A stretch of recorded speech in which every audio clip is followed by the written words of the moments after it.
Rabi ti Agosto 17, 2025. Maysa nga nakamames sa krimen tinapasama kiti ili ti Dingras. Maysa a babai tinakamames sa napapatay iti uneg ti bukod na apagtaengan ang masarakan iti barangay Lumbad iti nasa o nga ili. Ini panagturong ti Bombo Lawag News Team. Naamuan nga ti biktima ket ni Miss Jacqueline Cabudol agtawen ti 30 ket siyam aglaklako tinateng iti tiyandaan ken tubo iti bangged abra. Segon ken ni Miss Jacqueline Cabudol kabsat ti biktima sumagmamano adaras sa nagtuktok iti ridaw ti pagtaengan ti kabsat na ngem saan na pulos daytoy asimong bat. Gapoy tiretoy kinunana anapan na inala ti duplicate ti tulbek ti ridaw kaya ritoy anakita na ti kabsat na nga awanan ti biyag na nakagalot ti duwa nga ima na nakalislis ti bado na ken naabungan ti rigis ken nakatip ti rupa na.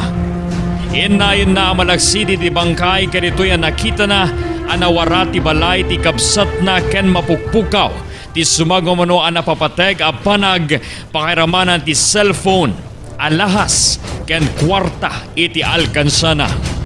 Sir, si kami ti mismo nga nakakita, sir. Siya ti mismo nga nang open di gate. Karigatak pa, sir, ngayon open. Ngam idi ko, sir, tinugtog mi namilo. Hanalataloktan, sir. Ngam ti dati, sir, kunana kanyak.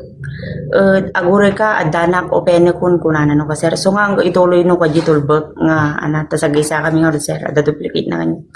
Iso no ka, sir, kas jeti ibaga na kanyak. Oray nga openin na ngam kadagito lang sir nga umay kami nga tinugtog mi ti daras anna nga may pulos ti lokatan. Idi ko sir agbalaw nila kayo api nakasilaw dito silaw. Di inopen mi sir. Iwan sir di na open mi sir adatan nga nakaulatan sir. Shoot kad kadwan iti balay. Awan sir. No umay dagitan na sir. Ti malam ay dagdawat allowance. Iso lang mo, sir. Mga anak na? Dua, sir. Pagiging lalaki? One, sir. Pagiging anda mo? Jenny Lola na, sir. So, agmemesa to eh? One, sir. O nasawa na? Awan, sir. But, dati asa kinalipin na? Ada, sir. BG, umay dira, BG police station, sir. Okay. Iti rabi iti Sabado, ada iti party or nakita yung pelasyon? Ano, sir. Ti ko na dyan na, sir. Agkang kantada ka na, sir. Ngam na pang kami nga nag-birthday, sir, ni boss mi. Ngam ti ko na imbagak ti biyernes, sir. Api di kami mag-birthday ko na, sir. Haan ko na, sir. Tinalat ta balay ko na, sir. Basta nagkumpante na mo, sir, nga itilat iso na, sir. Sano ti biyernes, sir, nakitak pa lang nga naka-open ti balay na, sir. Ngam ti Sabado, sir, di ti medyo agsingit ngam nga nagawid, sir. Ngam naka-open na ti silaw, sir. Amo nga day suna itoy. Ngam DJ nga Sabado, sir, nga nagtawtawagan pulos. Ngam DJ Biyernes, sir, nga pinagtawag na ti parbangon kanyak nga alas 3 nga kunana kanyak. Der adda nagubor itigalba na mindwa nga daras bato kunana, sir, nga tarakkel kunana, sir. Idi kon, sir. Ang matawag nan, sir, kanya ko. Chulang mo. Uwan, sir, di kwa napana nagubran, sir. Ngam di kalmanan, sir, gabuta sila agdadanaga mo, sir. May ko inopen, sir. Kalpasan iti nasurok maysa abulan. Adda ka din naglawagan ti kaso. Wenno nagtalineet aburburcha. Anati kinapagpaiswanan na. Aray to'y ket narigat ang maipayan ti sungbat. Gaputa ti adda iti likudan ti napasamag a krimen. Ket adda iti turay ti gobyerno. Ken dagiti akin aramid ket maprotektaran. Daytoy akaso ket di manonen iti opisina ni Senator Rafi Tulfo. Kalpasana nagkama dagiti kabsat ti biktima ti krimen ani Mr. Magdaleno Cabudol ken Jaylin Cabudol. Tapno agkid daw ti tulong gapoy ti may pagkarop nga awan ti pagdurdurasan ti investigasyon ti PNP dito'y probinsya. Segon kini Mr. Magdaleno Cabudol, may pagaro pa saan nga sumungsungbat ti tawag ken text ti hepe. Iti Philippine National Police iti ili ti Dingras ani Police Major Norman Pentang tapno kumadumawa ti update ti kaso. Totoo ba, sir? Meron kayong kapatid doon? Meron naman po sir, pero takot yung ate ko sir. Doon sa totoo lang. Kasi ako kung nag-update kay sir, hindi naman siya sumasagot. Ito si Major. Opo sir. Oh, Major, ba't Ngayon mo lang- sinasagot si Sir Magdaleno, Major? Ay, yes sir, yung kapatid ko kasi nila in-update ko sir, ang bilin ko sa kapatid nila sir, siya nang mag-update sa ibang mga kapatid sir, lalo yung sa mga taga-Abra. Wala naman po, sir. Wala naman pinaparating yung kapatid namin kasi takot daw sila. Doon sa Dingras. Paano yun, sir? Sir, ikaw ang kinaka-chat ko, sir. Kinaka-text ko, hindi ka naman sumasagot. Ay, sige po Mang Magdaleno, pati kayo po, tatawagan ko na lang po kayo para maikwento ko sa inyo yung specific na ng investigation process natin. Kas kani Mr. Cabudol, sipo di bulan ti Agosto ket ikarkarigatan meten ti Bombo Radyo wag nga mga ti update. May panggep tinas o nga kaso.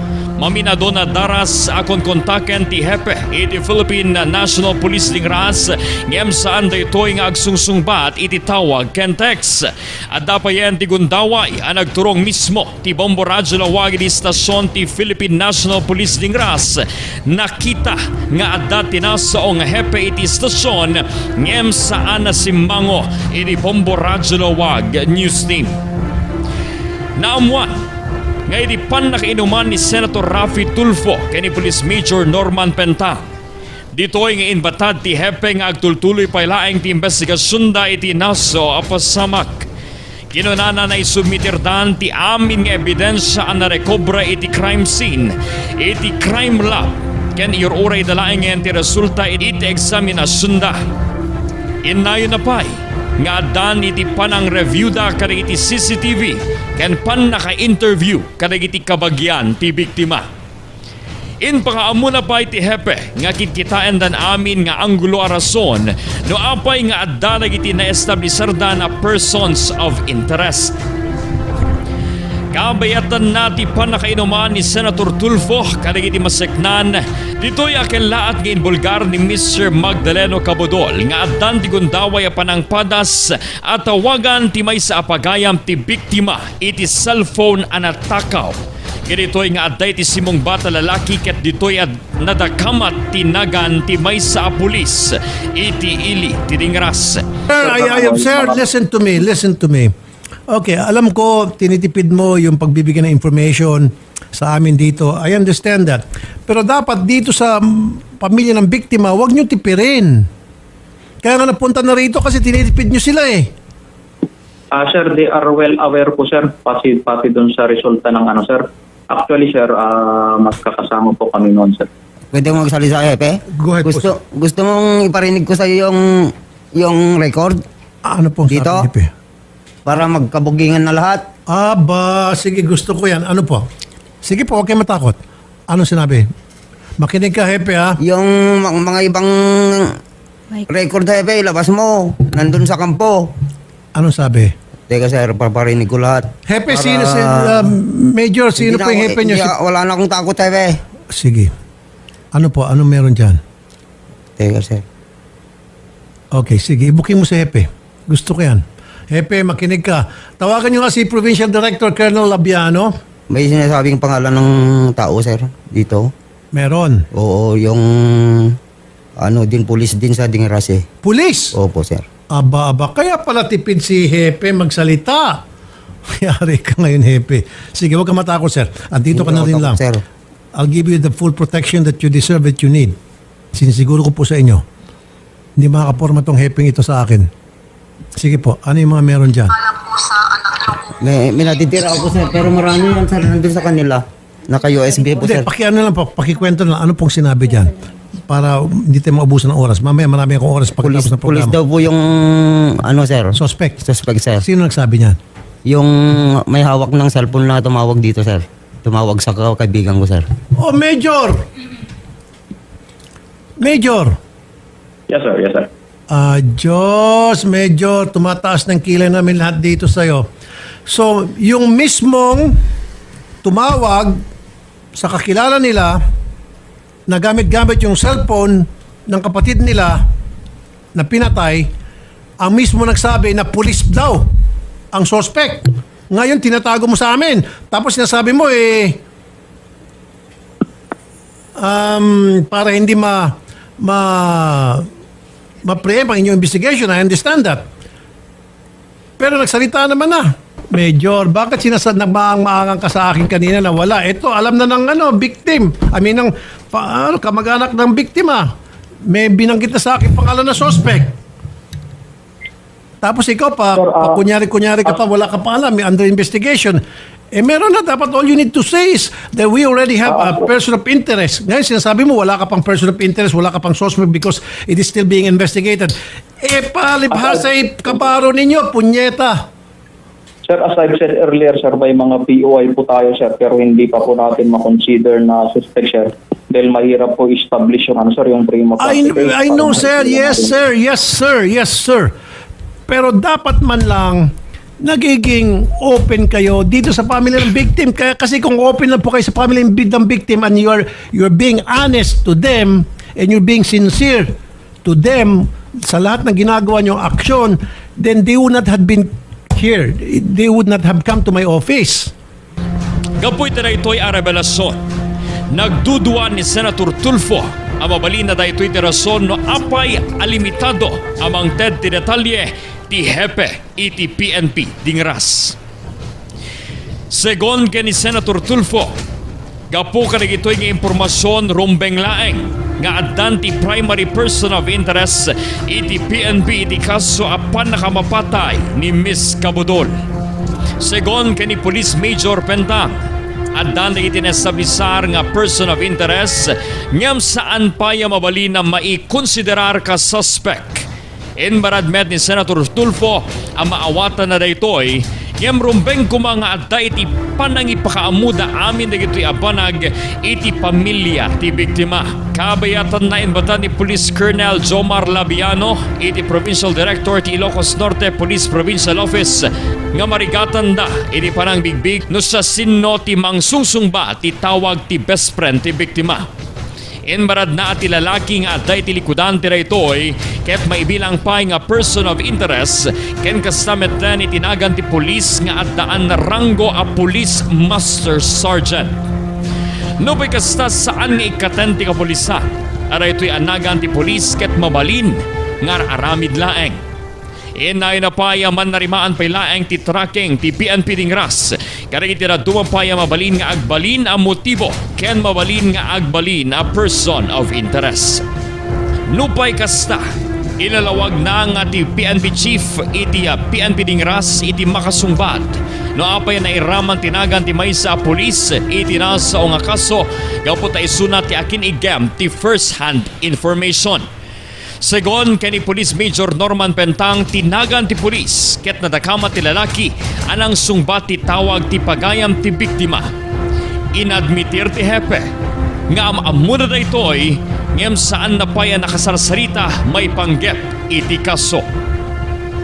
Pero kilala mo po yung pulis na idinadawit yung pangalan? Yes, sir. Oh, kilala mo pala. Bakit di mo nalang tawagan? Patawag sa opisina dahil ikaw nag-imbestiga. Anong rango noon? Without mentioning the name, anong rango? Sir, sabi mo, kilala mo, anong rango ng pulis na nadadawit dito? Sa kaso. Major. Major? Wala na, tamimin na si Major. Colonel Labiano. Hello po. Hindi na makapagsalita si Major. Natamimi na. Ang tanong ko po, kung kilala niya yung pulis na nadadawit yung pangalan, sabi niya kilala niya. Kung na-interview na niya, pinaikot-ikot niya ako, in the end, hindi pa pala niya na-interview o nakausap. Nung tanongin ko kung anong rango, without mentioning the name, ayaw na pong sumagot, tumahimik na. Nag-guess niyo po, Colonel, what does that mean? Opo. So, Colonel, Nag-guess ko po. Opo. Colonel, alisin niyo po kay Major yung investigation. Lipat niyo po siguro sa ibang opisyal o siguro kayo na po mismo ang maghawak ng investigation na ito. Gaboy na ito'y kinidaw ni Senator Tulfo nga ikatan iti puder ni Police Major Pentang iti kaso ken ipaigem iti sa baling opisyal wenno iti mismo nga provincial director iti mangigem.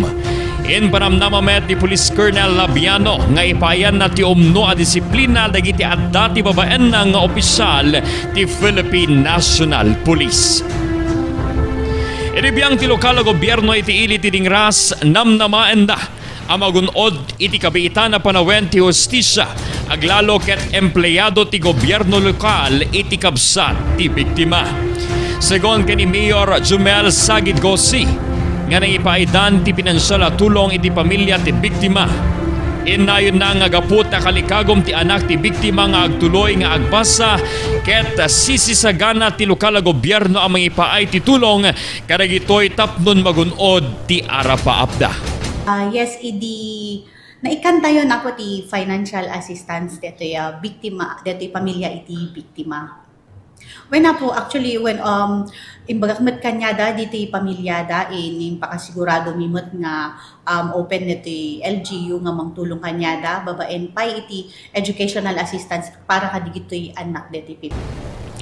Hustisya tikid-kid daw ti pamilya ni Miss Jacqueline Cabudol. Patsyandada ito'y ket magunod, babaen ti alisto at ignay dagiti otoridad. Panagbali na pata siripan nakatratar ti kaso. Ken agtultuloy a koordinasyon iti pamilya ti biktima. Karag iti mapaspasamak a krimen dito'y pagilian, adu dagiti nagtalineed nga nakatiwangwang. Gapoy ti bulok a justice system. Ken dagiti sumagmamano a suspect ket baknang wenno pagayam dagiti otoridad. Kasapulan nga awan ti kanunungan dagiti otoridad iti pagilian tapno maipaay ti patas ken umno nga serbisyo kadagiti tattao. Ti Pannakapapatay ni Miss Jacqueline Cabudol ket rumbeng nga aramaten dagiti otoridad dito Ilocos Norte nga agbalina nga oportunidad. Tapno paneknekan nga aramiden dati umno at trabaho da aglalo ket adon dagiti agdudwa iti kredibilidad da kas maysa nga organisasyon gapo iti kinaadon saan na napintas nga aramida iti naglabas. Para iti Bombo Investigative Report, Bombo J. Agnir, this is Bombo Radio Philippines, the #1 and most trusted source of news and information na basta radio. Bombo!